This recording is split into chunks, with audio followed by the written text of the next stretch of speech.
Hello, everyone. This is Brian Ferguson, the host of Bumps and Thumps, the talk of wrestling. I want to tell you about a new podcast out called Falls Count Anywhere. It is a classic pro wrestling podcast that brings you the legends of wrestling with true wrestling fans Chris DiCarlo and Charlie Turner. They bring on guests that are legends in this business, and as well as wrestlers of today, promoters, referees, you name it, they have them on there, folks. And I encourage you to listen to them. If you're on YouTube, watch them. They drop every Saturday. They have their podcast. They drop it in the afternoon. So look forward to that podcast coming out. Falls Count Anywhere podcast with Chris DiCarlo and Charlie Turner. Folks, you will not be disappointed. I guarantee it. And enjoy the podcast. Welcome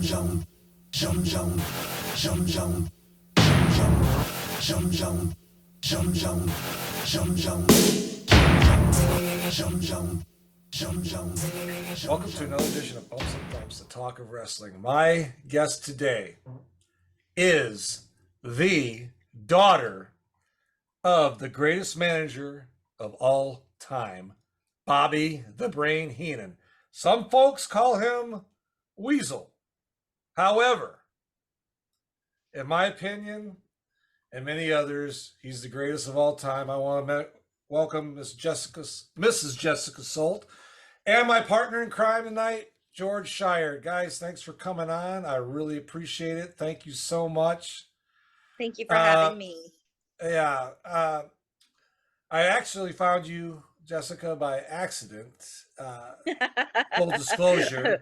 I mean, I read your dad's book. I mean, I knew who you were, but when you did that interview with Brian Solomon a while back, and I was like, oh, I wonder if she'd do one with me and George.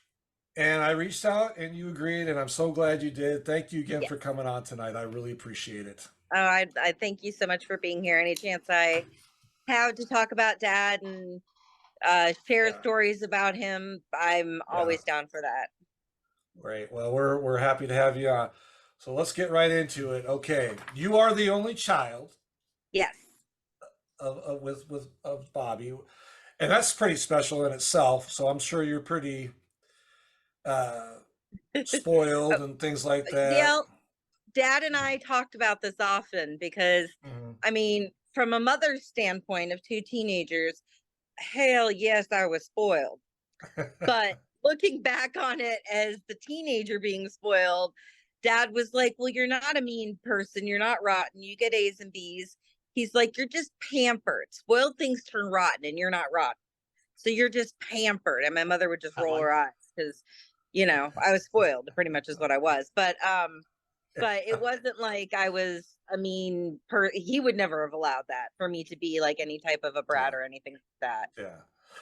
Well, let's talk about, I mean, your dad, you know, he big in the AWA in the 70s and into the early 80s. I'm sure he was gone frequently. What was that like for you as far as, you know, you're a young child, you know, in the 80s, and your dad's probably not there as much as other dads are for their children. Was that kind of challenging for you, or did you just kind of go with it because that was your normal routine? Yeah, it wasn't like it was I had a normal childhood at all. Like I had a normal childhood, and then he started this job. He was doing this job well before I came along. So I just kind of blended into the mix, and it was just what it was. And, you know, I knew when he was gone, he was doing an amazing job at what he did. But when he was home, he was home. Yeah. So let me ask you this, like, okay, so you talk about when he's home, he's home. Did he, as some guys don't, turn that off? I'm sure, I know he's a riot. I know that. What I mean is, how do I say this? Was he a very loving and caring dad as far as, okay, my dad, you know, but if he was in front of other people, I mean, did he dote on you and things of that Yes. nature? You Okay. know, it's funny because, they talk well now because everybody's so enlightened or woke or whatever. Um, Now I forgot where I was going. But the way he would come home and what you guys saw as Bobby Heenan, that was dad.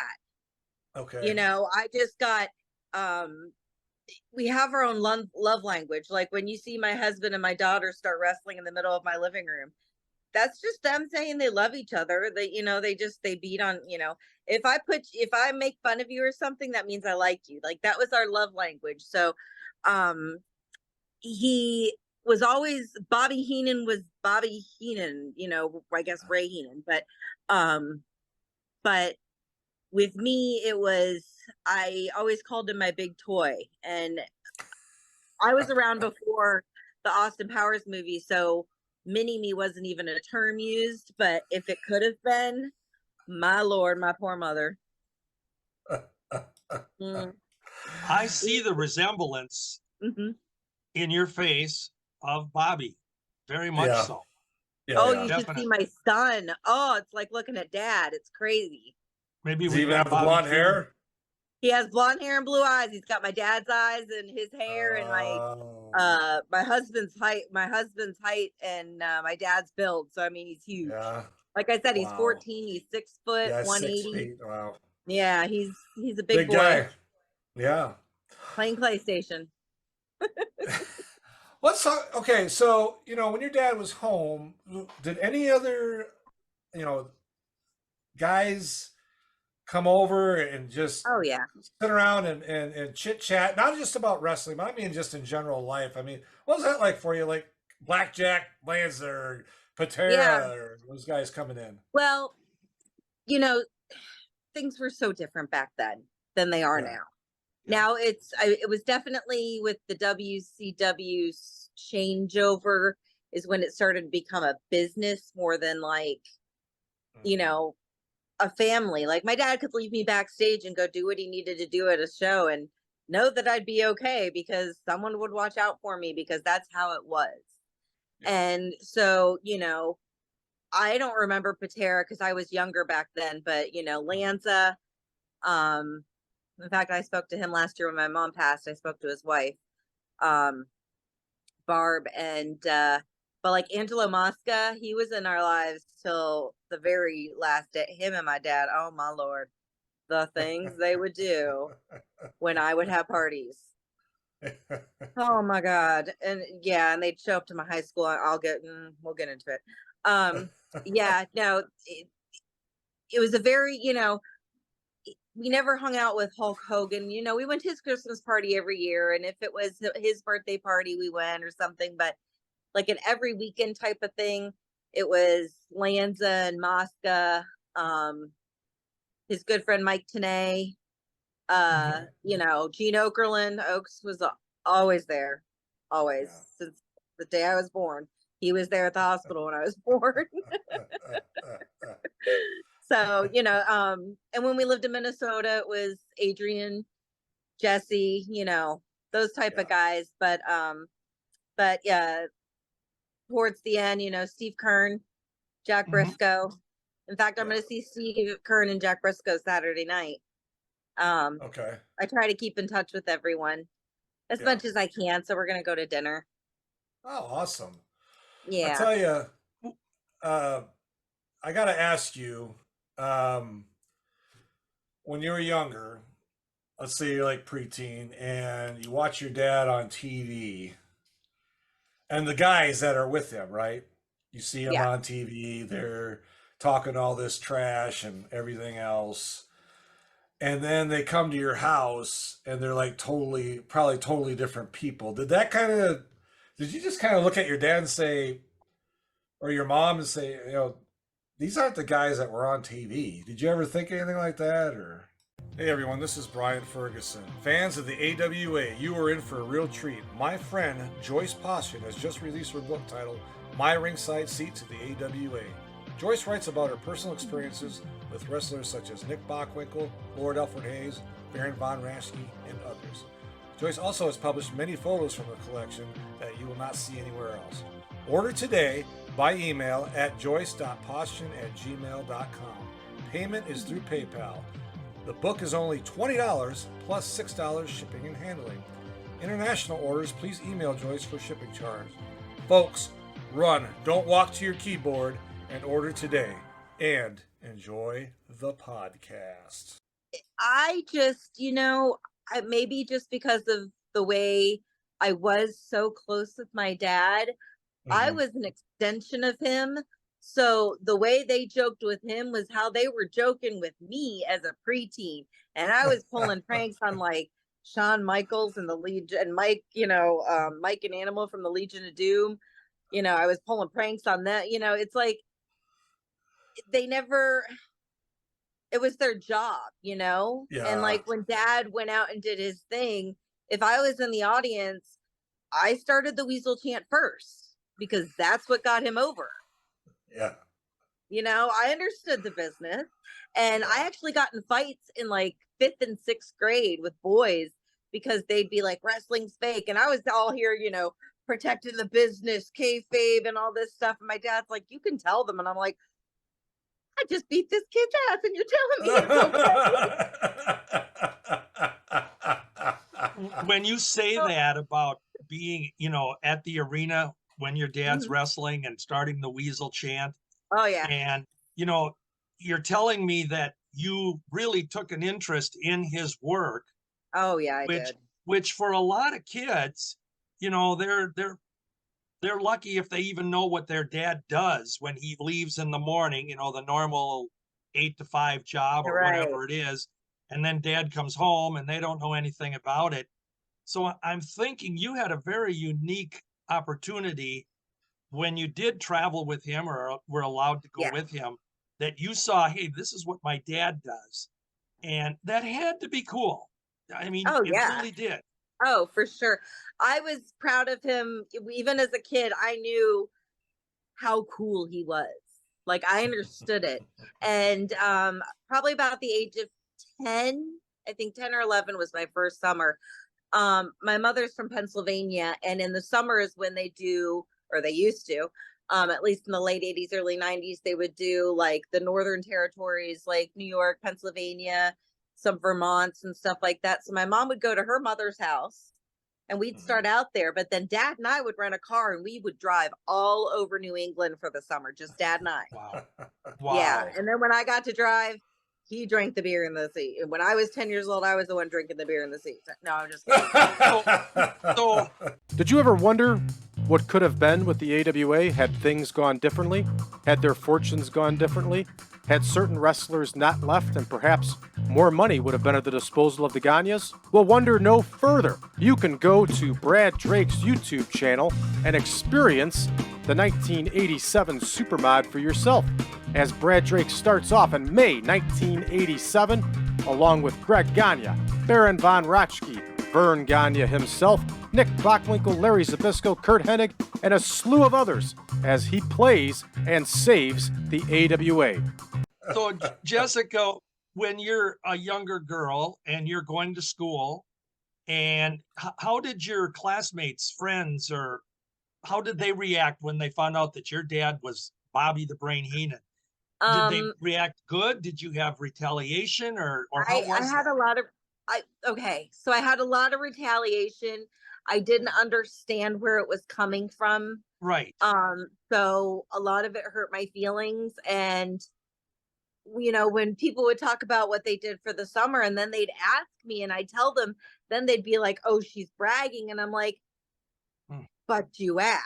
And that's what okay, I'm not going to talk anymore. So I had a few select friends. And then when I got to high school, I'm still best friends with my 3 best girlfriends. We have a group chat that we talk to each other every day. Dating was always an issue though. Well, sometimes it was, most of the time it was probably me, but Dad did not make it easy. I can imagine it was entertaining. Well, Well, half the Interesting. time I'd be like, "Where's my boyfriend?" And he's sitting out back with my dad, and I'm just like, "Well, I guess I'll go out, and you can just stay here." And Huh. yeah, so dating was always an issue because I didn't know if they were dating me for me or dad or Yeah. anything, you know. And Yeah, college yeah, specifically, college frat boys are yeah. God bless their hearts. Well, let me ask you this. Okay. You traveled, in the AWA, you're pretty little, I'm assuming, when he was Oh in the yeah, no, AWA. I was probably like 4 or 5. Okay, so you probably don't remember too much of those days. But once you But got to the W, I oh, you do do? because Okay. I remember dumb things that happened. I remember it was Thanksgiving and I was 4, and I remember this because I even asked my dad. I didn't say what the hell is going on, but I kind of was like, I don't understand what's going on. So we're at Uh-huh. Adrian Adonis's house, and for Thanksgiving dinner, for an appetizer, he served us roasted duck. For the main course, he served us roasted duck. And for frickin' dessert, he served us roasted duck. And I remember 4 years old looking at my dad going, why are we eating all this? Like, no sides, nothing. And I just remember so vividly, just silly little things, you know. I Yeah. remember going on Lance's Harley that he had, you know, he didn't drive me on it, but I got to sit on it and play with the dog. You know, I remember Yeah. little things, but it was people were always in my life. It was just my life and how it was. It was very Yeah. different. Yeah.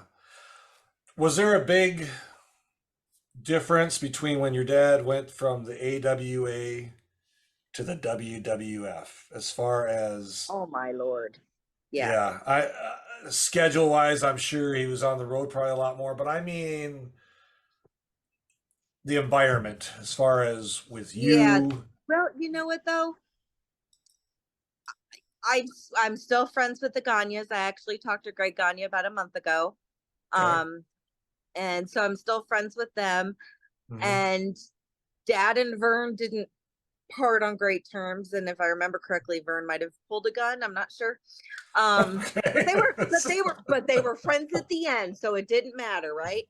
Right. But it was that when I say it's not like it used to be, it was a bigger production, but I could, as a young kid, go to Vince and talk to him, and he never felt like, it still felt like if I saw if I saw Terry in the hallway, I could stop and talk to, like, it was never an environment where I didn't feel comfortable.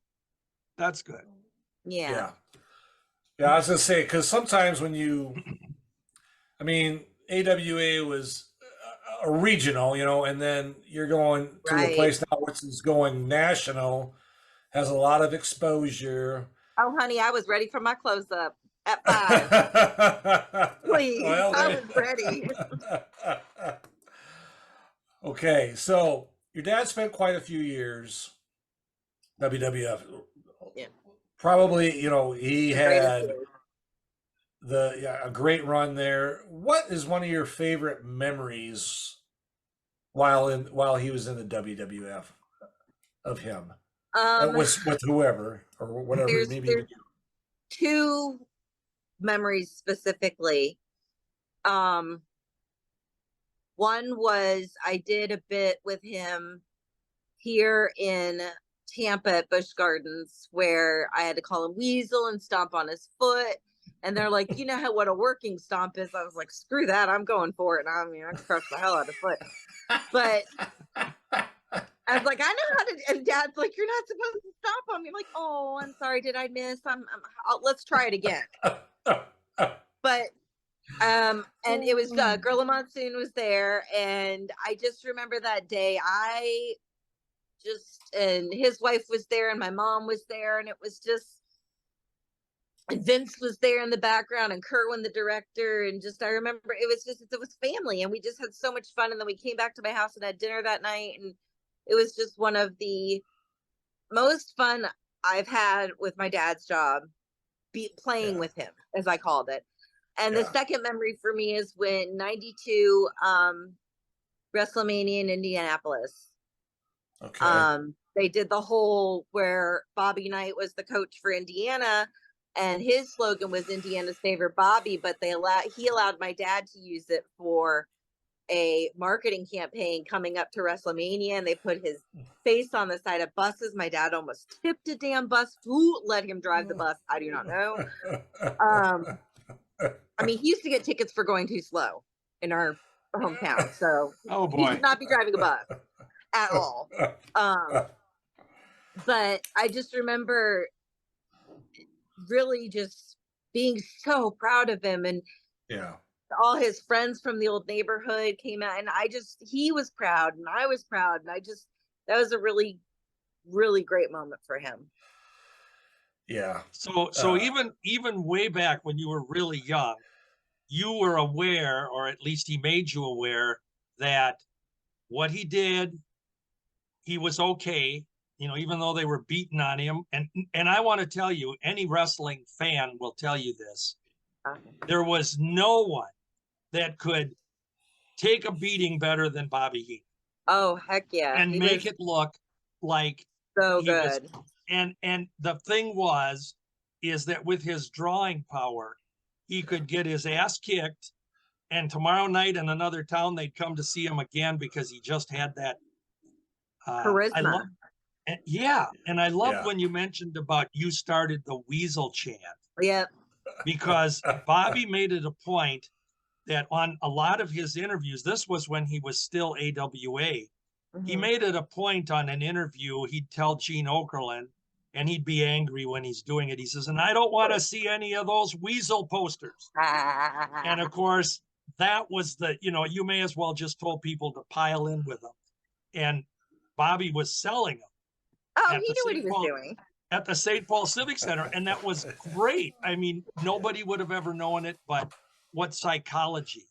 And that was what was so good about him. And what was so great about him is that's the Bobby Heenan with the Weasel and everything.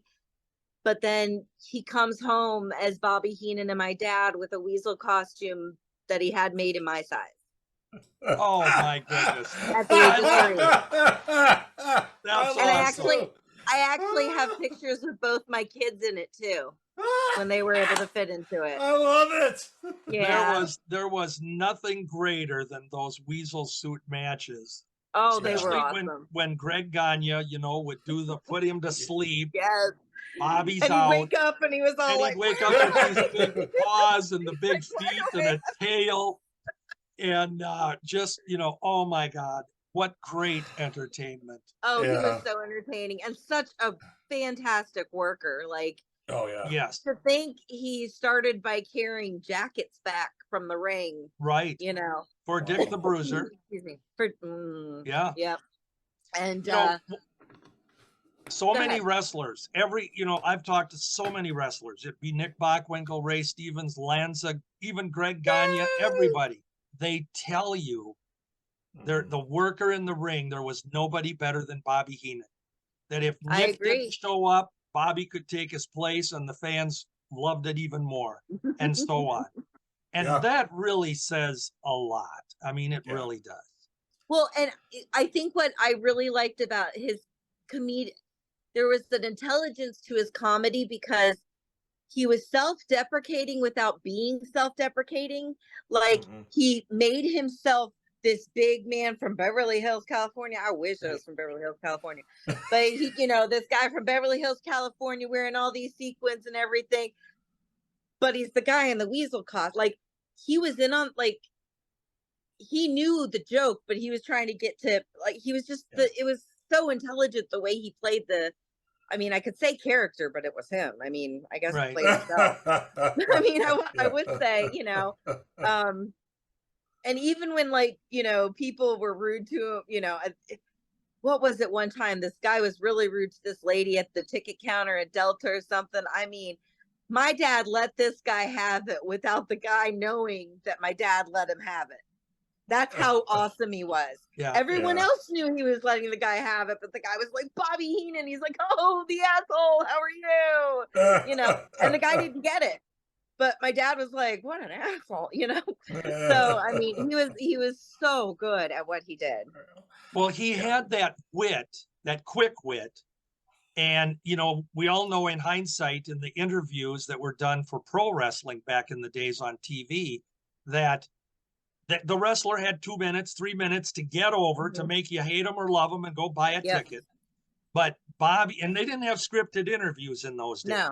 You know, they knew what town they were in and who their opponent was and where they were in the program too. And Bobby could deliver an interview.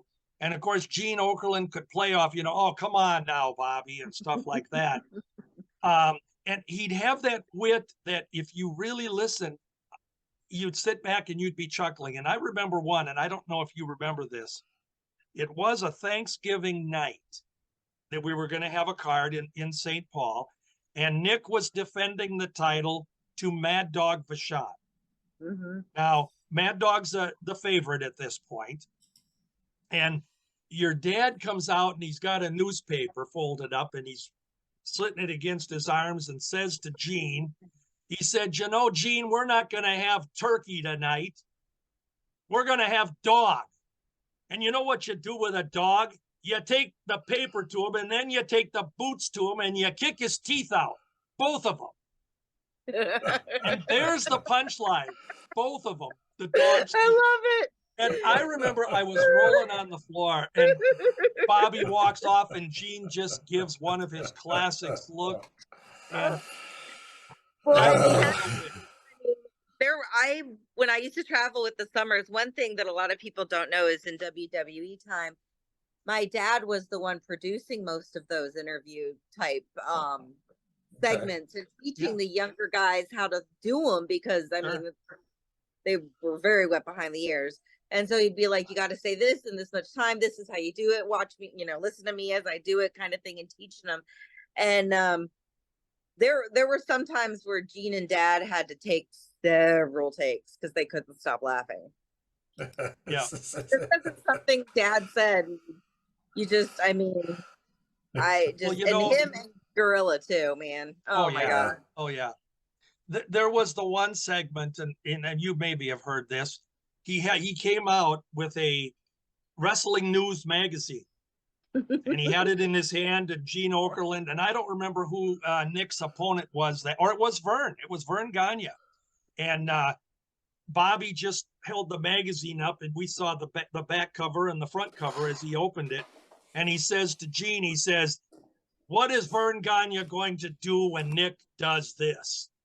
And it was a Playboy magazine centerfold that he had showing Gene. And Gene said, I didn't know that was coming, but that was Bobby. And Gene kind of gave the look, okay, I don't know, Bobby. Oh, yeah, no, you never. The audience only saw the cover. Yes, but Dad, there was always, Dad was always able to get himself over in anything he ever did. Yeah. You mentioned Gorilla Monsoon. Him and Gorilla were just like the dynamic duo. Yes, they were. I'm sure he was at your house or you were at Gorilla's house. Very much.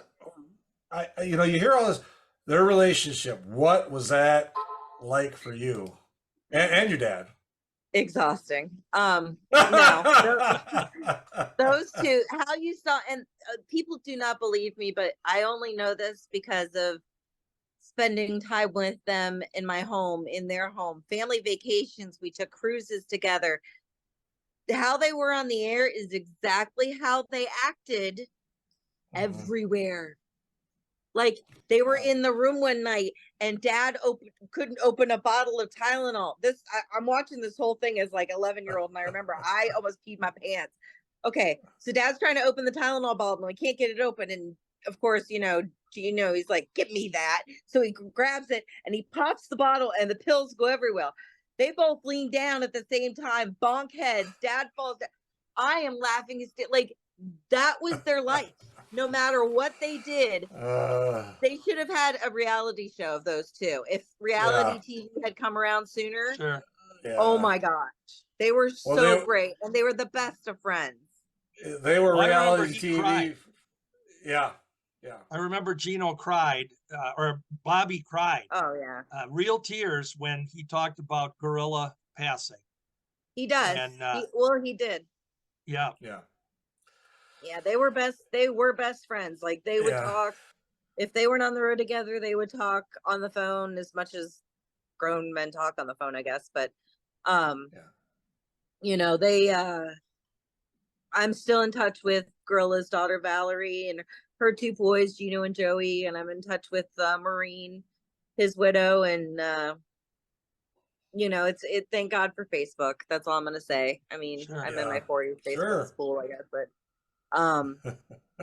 it's it's I still try to keep in touch, at least with people that always made a point of getting to know my dad. Yeah. And I'll tell you, you talk about reality TV. Those two, Gorilla and your dad, were reality TV before it was like a They thing. would have been amazing. Can you I mean, I imagine if remember. they went on like The Amazing Race? Oh my Mhm. God. Can you imagine? Because they asked them, and my dad was Yeah. like, "I don't want to do that. That's too much work," you know. Oh, Well, I the just, thing is, that's a chemistry that they had that was yeah. natural. It wasn't put on. It wasn't forced. Mhm. It wasn't rehearsed. You know, they really could play off of each other, and Oh they yeah, had that quick wit.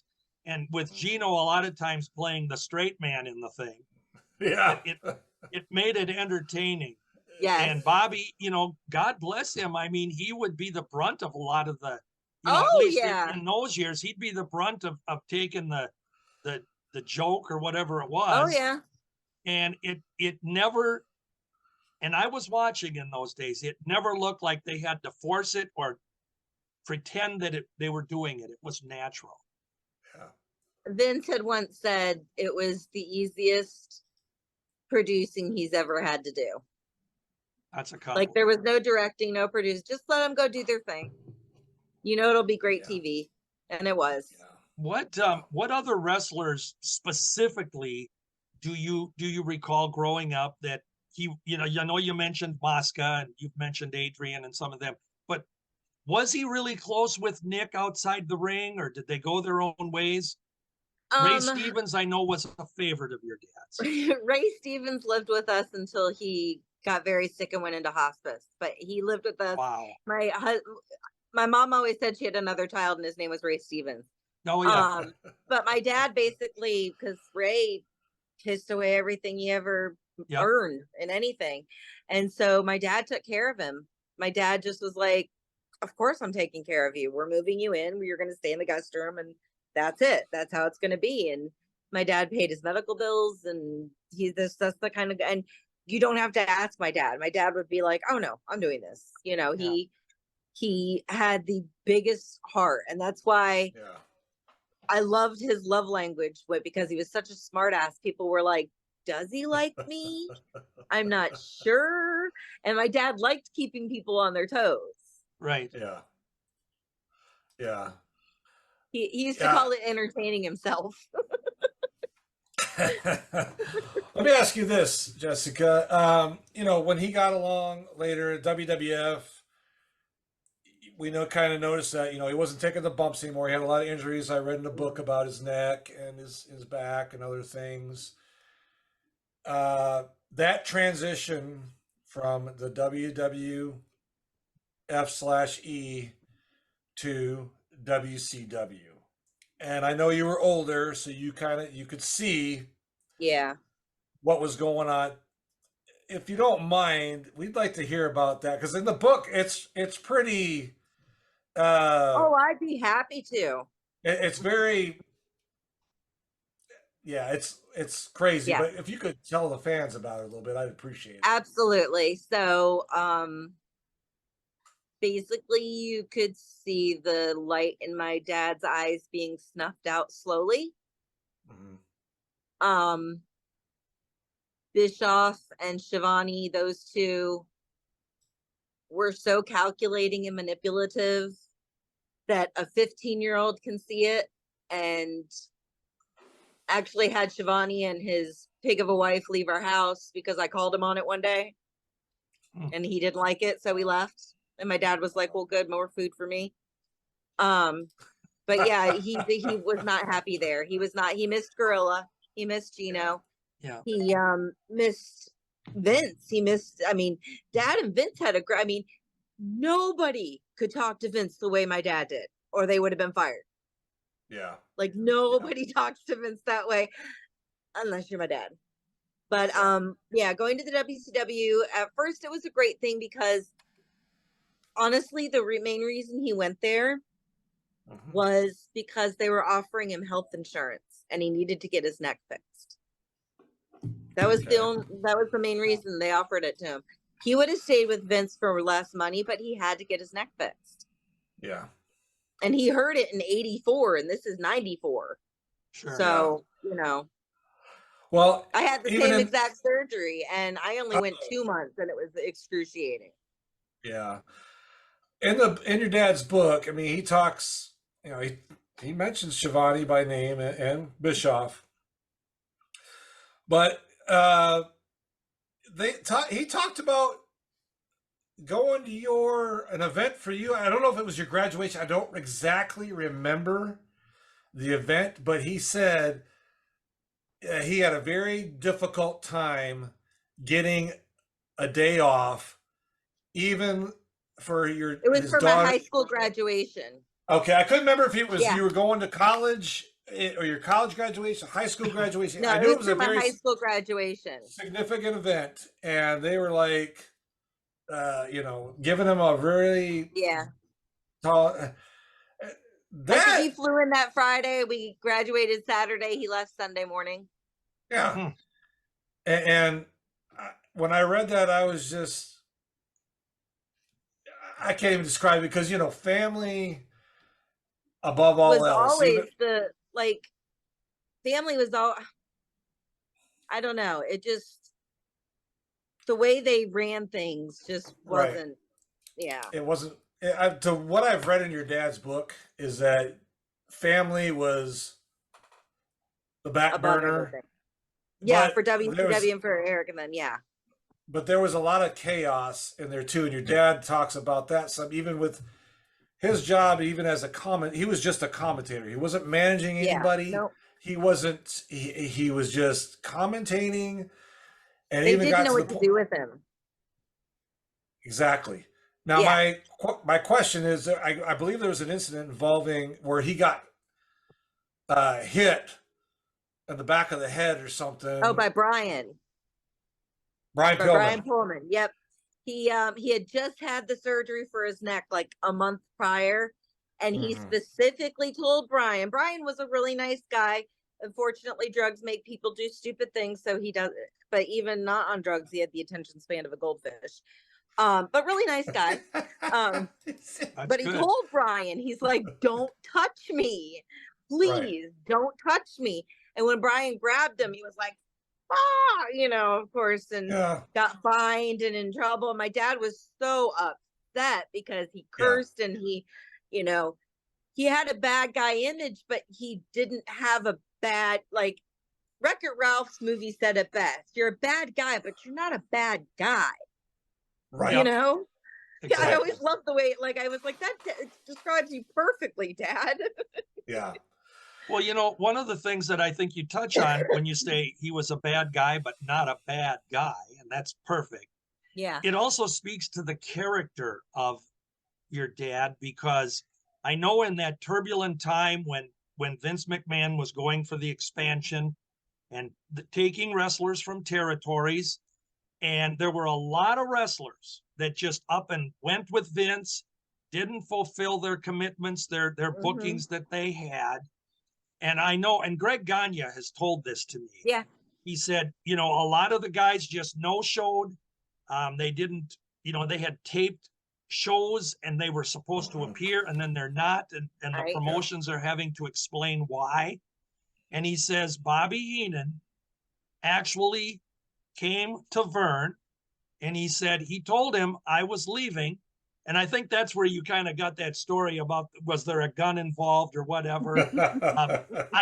I don't think there was, but it was Bobby's idea. He didn't know how Vern was going to react to this because Vern, in his own way, took care of Bobby and appreciated him. I want you to know absolutely, that. absolutely. And, it was one of the primary territories. And No, Bobby, my dad cared about Vern until the day he died. He did. But my dad has a very, we also understood the type of person Vern is, body slamming people at 90. We get it, so I think. Well, you didn't remember that one. But yeah, he instilled in me a strong work ethic.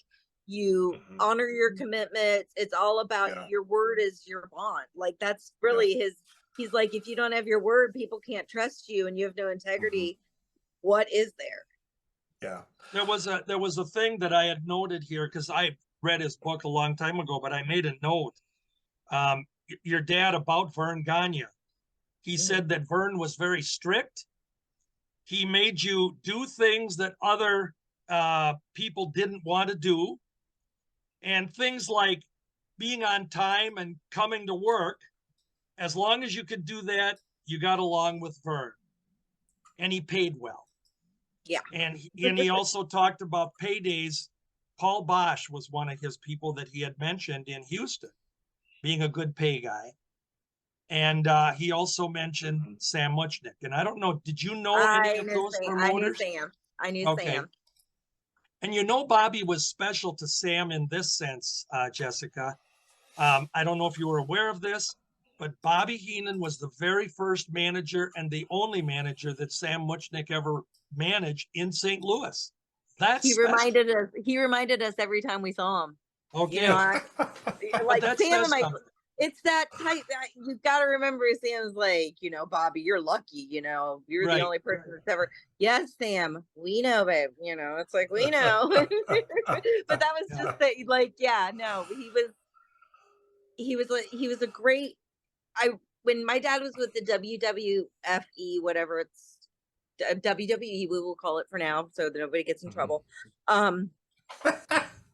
Well, we can't get into trouble of what it was. We can talk about what it is now. There you go. But he only missed 2 days. Yeah. From 84 to 94, he missed 2 days. One was the day his mom died, and the other day he had strep throat so bad the airline wouldn't let him get on the plane.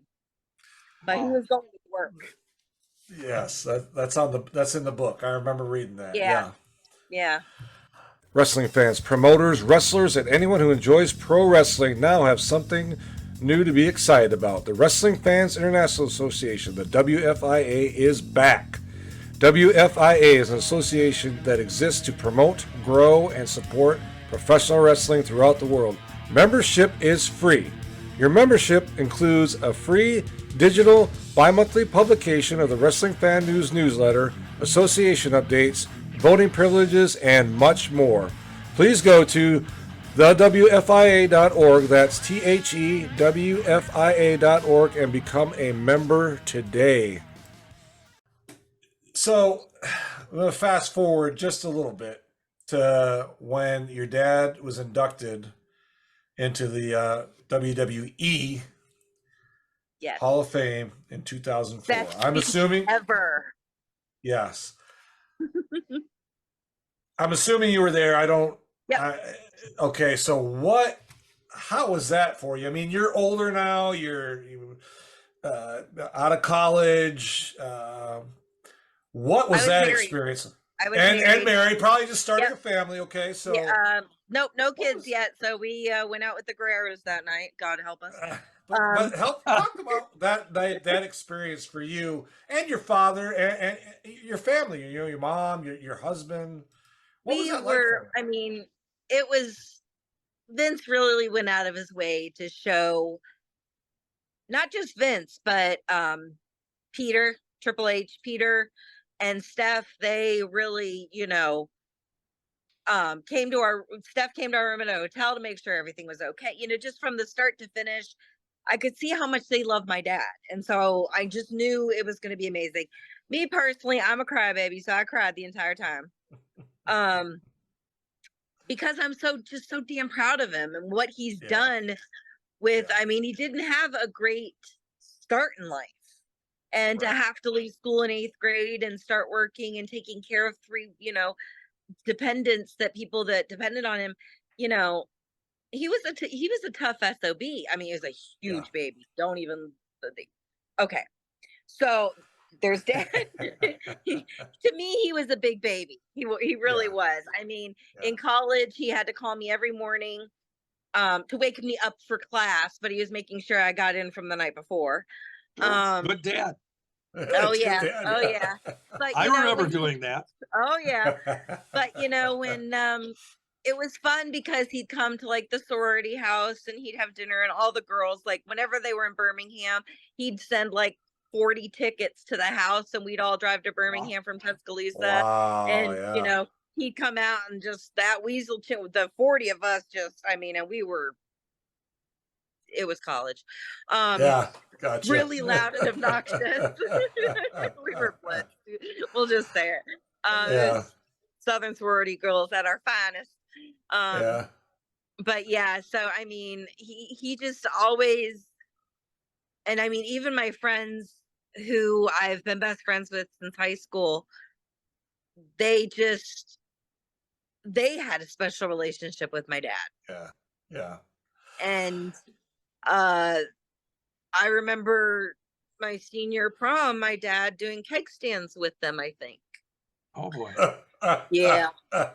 Yeah. Our neighbor was a cop and he didn't, I don't know, whatever. My parents took all the car keys and locked them in the safe. So the cop was like, all right, I'll look the other way. Yeah. You know, You go ahead, George. I was going to say you had mentioned earlier when you'd have boyfriends or something that would come over and they'd end up talking with your dad and ho hum to you. When you met your husband, your husband now, was he a wrestling fan before? Did he know of your dad, and how did that come together? Well, he is my soulmate, my best friend, and God I bless. say we've been married Yeah. 23 years. Thank you. And we have definitely, first of all, nobody else could handle me. I'm quite a handful. I am my father with, long hair. But when I met my husband, I was with my girlfriends from college, and they're like, you know who her dad is? And they were all from like Dothan and Troy, Alabama. So, you get drinking in that thing, and they're like, you know who her dad is? And he's like, no. And she's like, you know who Bobby the Brain? And he's like, no. And I was like, you don't?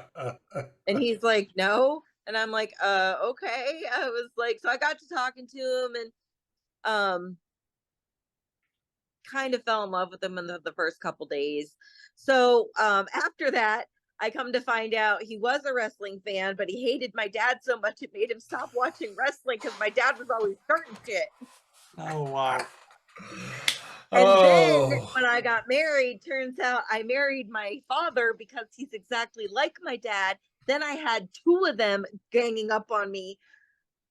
God help me. It was exhausting. Like I said, I love my husband dearly and I love my dad dearly. It was exhausting. I don't know how my mother did it. I was gonna say, when I was a kid, watching in AWA mainly, I'm gonna be honest, I hated your dad. Oh yeah. Well, he was doing his job. He was doing his job. Yeah. I hated your dad. I hated Nick Bockwinkel, and I hated the Heenan family in general. I mean, that your dad could talk so much smack, and he would throw things into the ring, or trip people when they were going into the Getting ropes, into the middle of it. Yep. yeah, or throw Nick a foreign object to hit him, and that's what drove my husband nuts. And me too. And I was, I was just like, how can they not see that? How can nobody see that? How can, but it was he made it so believable, so realistic, and they never broke character. At least not, on screen or when they were out. No. Never broke character. And that was the beauty of the kayfabe era. Yeah. Is that they it was a never. great era. It was a great era. It was. It never broke character. Unfortunately, now, if you're a bad guy and a good guy, you're in the ring. After your match, 20 minutes later, they're on social media saying, "Hey, we're going. I I'm know. riding with so and so tonight." And Well, it's even like professional boxing and UFC and stuff. I mean, I love me some UFC, but Yeah. they're all like talking trash and stuff. And then, I mean, I'm all for good sportsmanship and stuff too, but can we watch that later? I'm still like adrenaline from the fight. right? So, Yeah. so I like, my dad couldn't be seen with Terry because he's a, Right. baby face, and dad was a heel. And, Yep. I don't know if you guys have watched this show that's out right now on Stars called Heels. I'm not. If Heels? you haven't, you have to. Okay. All right, I'm writing it down right now. It's about a small Georgia outfit that the dad left it. He committed suicide and left it to the son, and it's all family run, but yet the big guys are kind of, he got the state fair, it's kind of like how it was in the 70s, but yet set in 2023. But Yeah. to watch it as from the backstage standpoint and them running things and how they wrote out the matches and how they talk, God, I have not seen anything besides The Wrestler with Mickey Rourke, which just made me so depressed. Because there were a lot of guys out there living like that. That I had the same feelings. Yes. Yeah, Yes. it's just Yeah, like, you're it's so absolutely right. it was Oh, too yeah. real. It was just Yeah. very Yeah. hard to Yeah. watch. Yeah. But you got to watch Heels. You have to. Oh my gosh, I'm sorry to give them a shameless promotion, but No, please. it's such a good show. I Yeah. even got my husband watching it, All and he right. watches Well, American Pickard. I wrote it down. Parting thoughts, George? Any other? Well, I think this has been very enlightening. Oh, yeah.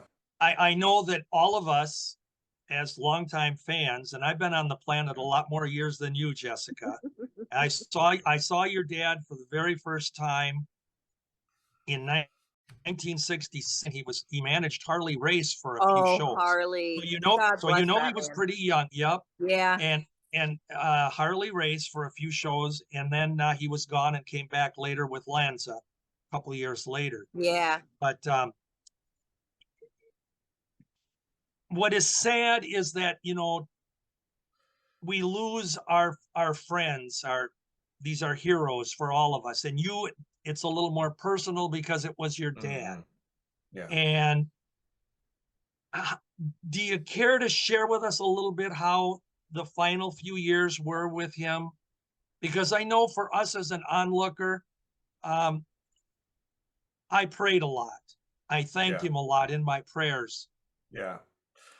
For what Sorry, we didn't mean to make you get emotional there. No, it was. I'm a nurse, so unfortunately, death is a part of life, and it's unfortunate the way he had to go.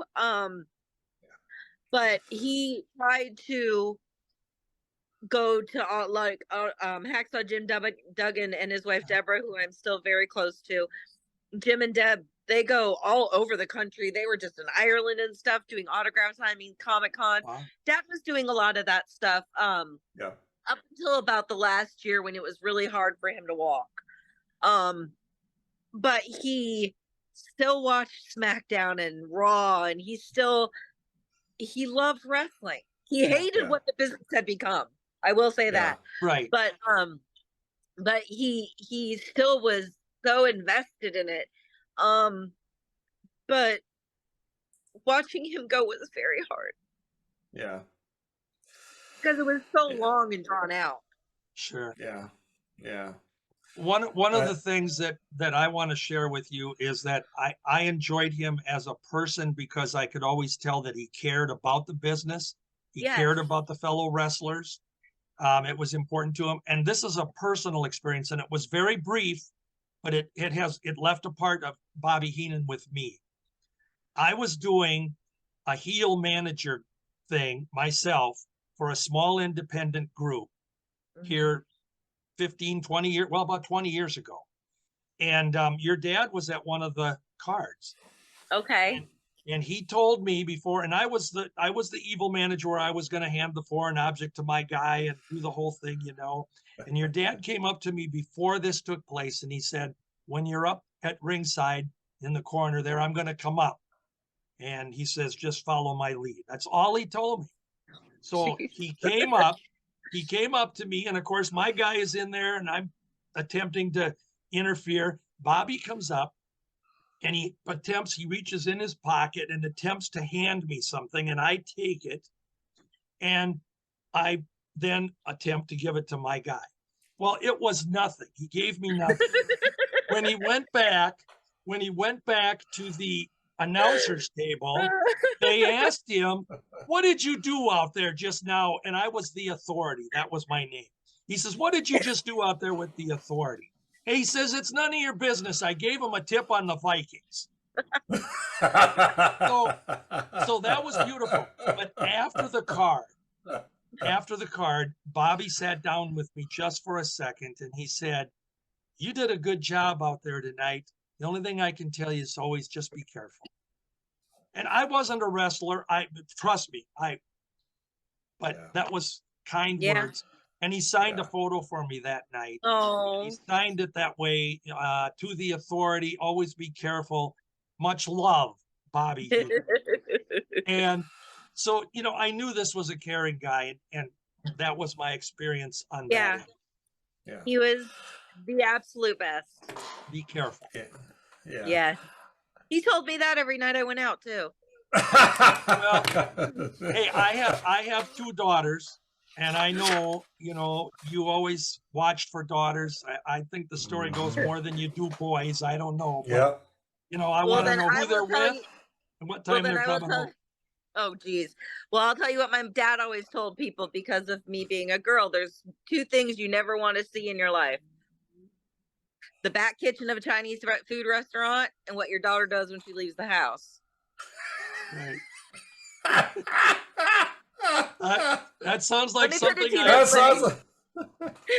Thank God my best friend's father was a deputy sheriff. That's all I will say. Wow. I want to say one more time, just your dad had such an impact on the business, and everybody I've ever interviewed on here, when I mention his name, they say he is, even as a foe, the greatest manager of all time. No ifs, ands, or buts.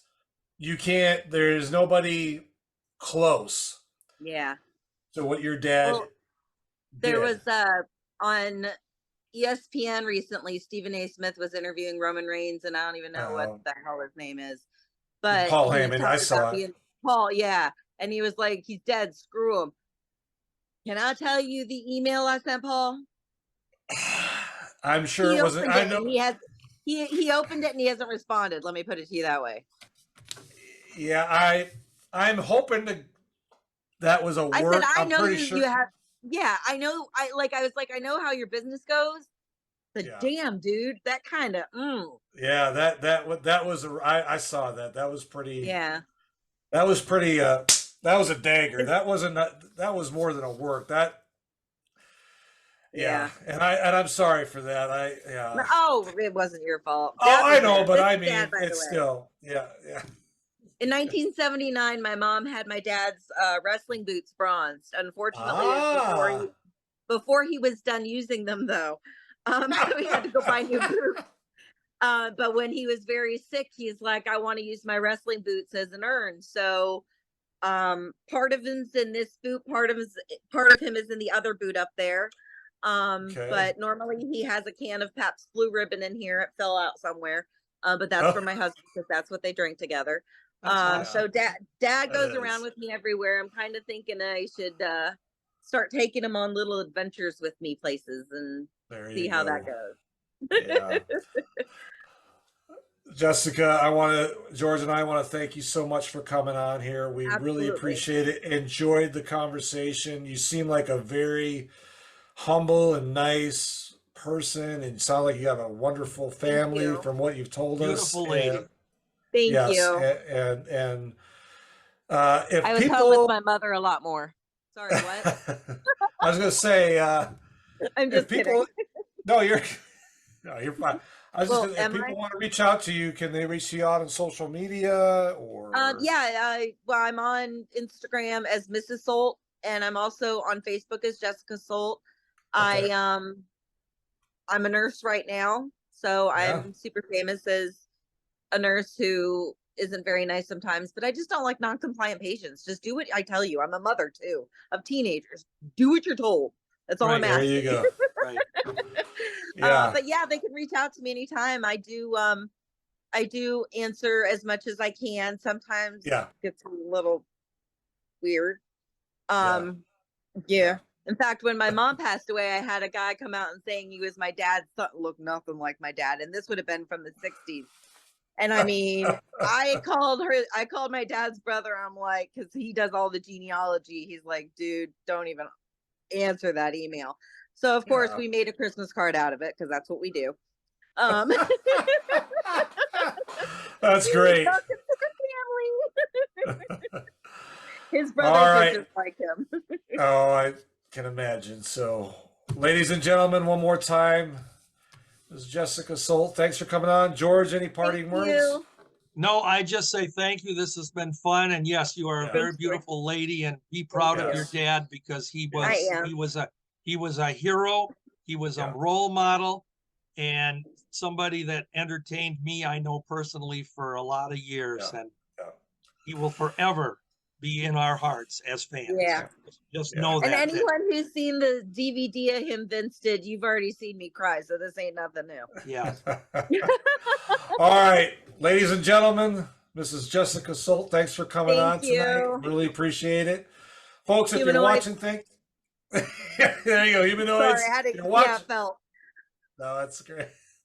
If you're watching, thank you. If you're listening, thank you. If you haven't subscribed, please do so, and we will talk to you soon. Let's go all the way.